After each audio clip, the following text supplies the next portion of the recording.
Hi, I'm Allison for Leading Edge Dog Show Academy, and today we're going to tackle the subject of mentors.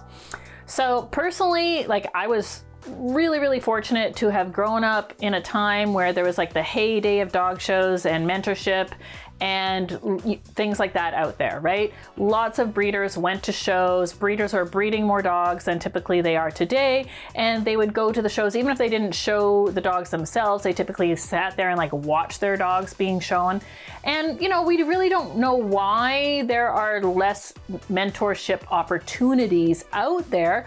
I think lots of reasons. Now we have more and more people that need to work outside the home, so maybe more people are hiring handlers or not showing as many dogs. So, in my days, people would take 5 or 6 dogs to a dog show and they would ask you to help them, even just get the dogs to ringside or get the dogs brushed or whatever it might be. And through that, the mentor relationship just kind of happened through osmosis. It happened in a very natural fashion, right?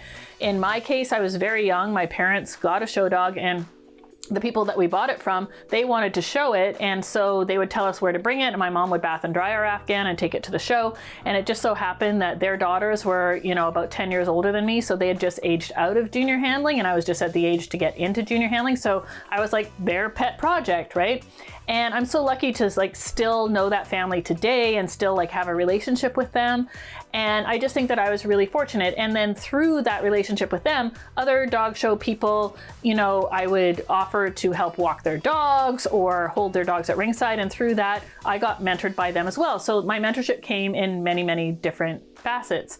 And then I went to work for a professional handler. And actually the first one that I went to work for, all I really got to do was clean crates and wash dog dishes and fill up water buckets and walk the dogs and stuff. But that taught me a lot as well. They were very good mentors on the husbandry of dog shows, how to really look after your dogs properly. And the next handler that I went to work for, not only did she encourage me, but her former assistants, they really encouraged me to work for her and became my mentors as well. And she was a mentor. I wasn't just slave labor for her. She taught me things. She was a mentor. Again, that relationship happened very organically. And so that's what I'm hoping for you, right? So if you have bought your dog, then you need to talk to your breeder and find out how can you help them. If your breeder doesn't go to shows, can you help around the kennel with puppies or something? That's a form of building that relationship. Or does your breeder use a handler, and can you help that handler? Can you transport dogs to the handler for the breeder? What can you do?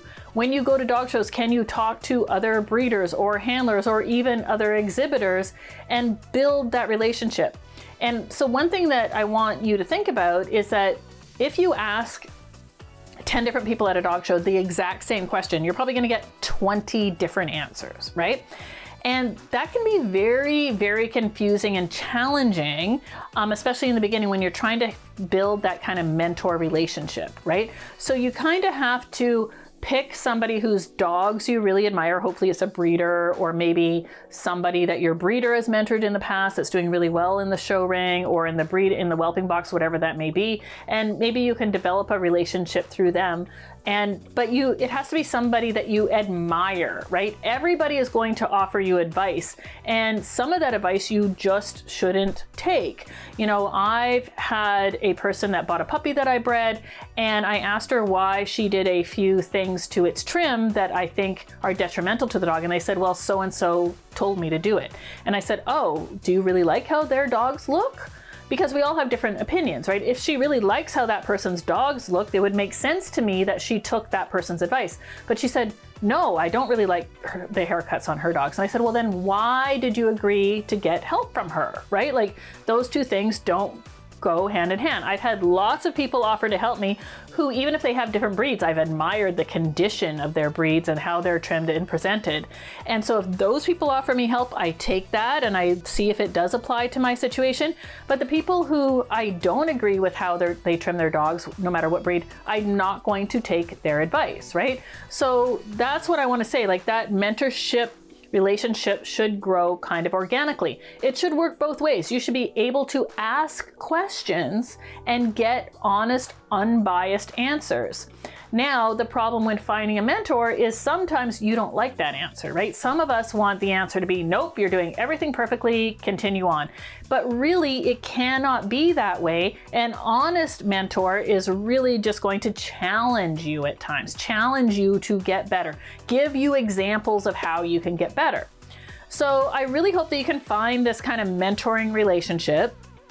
And the other thing I would offer to you, if you're struggling finding a mentor, you don't know where to start, you need answers, you can always check out Leading Edge Dog Show Academy. We have a lot of great online resources. We have a lot of great free resources as well.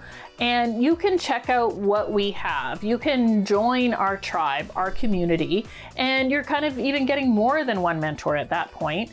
You can join our webinars where we have what we call a curated Q&A. You can send a question into us by a deadline, and we give you an answer on a slide, right? So the answer might be in just the form of an answer, or it might be a drawing that we have corrected for you to show you where to grow more hair or trim hair off. It might be a recipe on how to make your dog's coat lighter, darker, something to help with coat growth. It could be a video on what you could be doing better. We might critique a video for you. But these are some of the things that we offer to try to get more mentorship opportunities out there into the world. It's actually one of the reasons Leading Edge Dog Show Academy was even born, right? Having our Canadian roots and understanding that there's a lot of people that live in more remote rural areas that maybe don't live near their dog's breeder, or even in a place where there are handling classes or other opportunities to learn, especially during the winter months. Leading Edge Dog Show Academy is a way to reach people remotely and to help them in real time. And, if you're struggling out there and you need a mentor, or you just need even a place to start with some kind of mentorship, I invite you to come on over and check us out. Another place to look for mentors is your local kennel club, right? Like if there's a handling class that you can get to, or just even local dog shows that you can go watch the breed competition, that's another way to kind of look for mentorship. Or if you have like a rare breed, a breed that there's not a lot of entries in your area, just going to the dog shows and watching other breeds in your group can be very helpful.